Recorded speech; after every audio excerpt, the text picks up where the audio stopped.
আসসালামু আলাইকুম রহমতুল্লাহি বারাকাতুহু।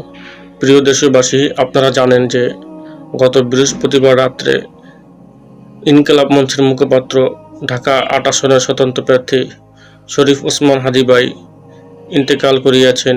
ইন্না লিল্লাহি ওয়া ইন্না ইলাইহি রাজিউন। আল্লাহ তাআলা যেন ভাইকে শাহাদাতের মর্যাদা দান করেন এবং জান্নাতের উচ্চ মাকাম দান করেন। আল্লাহ তাআলা যেন ভাইকে তার সকল গুনাহকে মাফ করে দিয়ে আল্লাহ তাআলা যেন তাকে নেক আমল দিয়ে ভরপুর করে নেন এবং তার কবরের জগৎটাকে আল্লাহ তাআলা সুন্দর করেন। প্রিয় ওসমান হাদী ভাই, আপনাকে দেখে তো হিংসা হয়, আপনাকে দেখে প্রচুর হিংসা হয়। আপনি তো যেটা চেয়েছেন আল্লাহর কাছে, শাহাদাতের তামান্না, শাহাদাত চেয়েছেন, আপনি তো এটাই চেয়েছিলেন যে আপনি একটি মিছিলে আসেন, একজন জালেম জুলুম করতেছে, সেই জুলুমের প্রতিবাদ করতেছেন এবং সেই মিছিলের সামনে কাতারে আপনি ছিলেন। একজন জালেম, একজন সন্ত্রাসী, একজন গুন্ডা, একজন স্বৈরা শাসক, একজন কুলাঙ্গার আপনাকে আপনার মাথায় কিংবা আপনার বুকে গুলি করে দিয়েছে এবং আপনি তখনই শাহাদাতের স্বাদ পেয়ে গেছেন। আপনি তো এই তামান্নাই করতেন। আল্লাহ তাআলা আপনাকে সেই সুযোগ করে দিয়েছেন এবং আপনার দোয়াটা আল্লাহ তাআলা কবুল করে নিয়েছেন। হয়তো আপনাকে আর পাবো না আমরা, কিন্তু আপনার আদর্শ, আপনার সংগ্রামী চেতনা, ভারতের বিরুদ্ধে বলিষ্ঠ কণ্ঠস্বর, তারপর আপনার ফ্যাসিস্টদের বিরুদ্ধে বলিষ্ঠ কণ্ঠস্বর আমাদেরকে অনুপ্রেরিত করবে ইনশাআল্লাহ। প্রিয় হাদী ভাই, আপনি তো সফল কাম, আপনি কোটি কোটি মানুষের হৃদয় গেঁথে আছেন, আপনি কোটি কোটি মানুষের মনিকোঠায় আছেন। আপনি তো মরেন নাই, আপনি চির অমর হয়ে গেছেন। আল্লাহ তাআলা আপনার সাথে আশা করি সেই উত্তম আচরণই করবেন। প্রিয় বন্ধুরা, অনেকে স্লোগান দেয় যে এক হাদী লোকান্তরে লক্ষ হাদী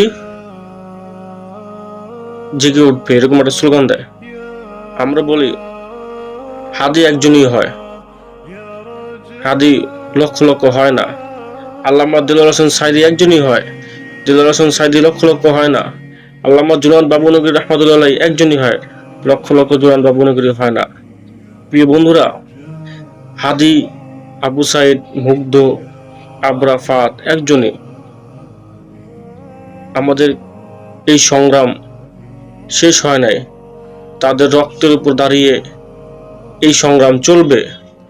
ভারতের বিরুদ্ধে আমরা সংগ্রাম চালিয়ে যাব ইনশাআল্লাহ। প্রথমত গণতন্ত্রের মতন এই কুফরি মতবাদ থেকে আমাদেরকে বেরিয়ে আসতে হবে। আমাদের একটা আলাদা ডিফেন্স তৈরি করতে হবে, যে ডিফেন্সটা ভারত বিরোধী থাকবে, যে ডিফেন্সটা আমেরিকা বিরোধী থাকবে, যে ডিফেন্স ইসলাম ইনসাফ কায়েম করার জন্য সর্বদা প্রস্তুত থাকবে। এরকম একটা ডিফেন্স আমাদের প্রয়োজন। প্রিয় মুসলিম উম্মাহ, আমরা এখনই সময় ঐক্যবদ্ধ হওয়া। শরীফ ওসমান হাদী একটা কথা বলেছিলেন যে আমরা ঘাস খেয়ে থাকবো, প্রয়োজন হলে ঘাস খাবো, তারপর আমাদের অস্ত্র প্রয়োজন। অবশ্যই আমাদের অস্ত্র প্রয়োজন, আমাদের সবকিছু প্রয়োজন। এটা একটা ফরজ বিধান আমরা ভুলে গেছি। আমাদের অস্ত্র প্রয়োজন ভারতের সাথে মোকাবেলা করতে হলে। ঈমান, আকীদা, এটা প্রত্যেকটা বিষয় আমাদেরকে ভালো মতন প্রত্যেকটা বিষয় আমাদেরকে মাইনা চলতে হবে।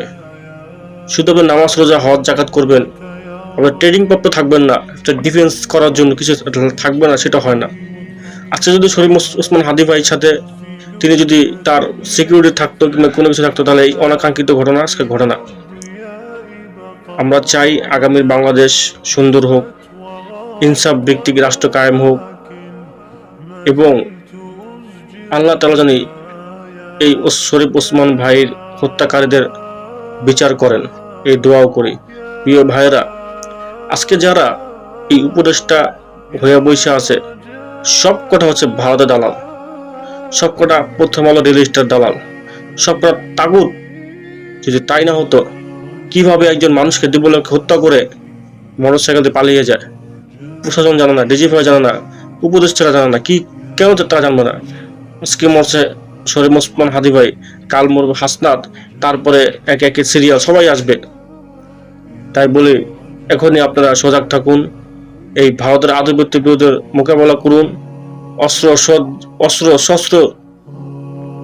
শস্ত্র নিয়ে যুদ্ধের মোকাবেলা করার জন্য প্রস্তুত থাকুন। ইমানের দাবিতে বলিষ্ঠ কণ্ঠস্বর থাকুন। ইনশাআল্লাহ বিজয় ইসলামের হবেই হবে। ইনশাআল্লাহ আমরা ইমাম মাহাদি আলাইহিস সালামের যোগ্য সৈনিক হব ইনশাআল্লাহ। এই পৃথিবীর প্রত্যেকটা ভূখণ্ডে একদিন কালেমার পতাকা উড়বে ইনশাআল্লাহ। এই বলে আমার বক্তব্য শেষ করছি। আসসালামু আলাইকুম ওয়া রাহমাতুল্লাহি ওয়া বারাকাতুহু।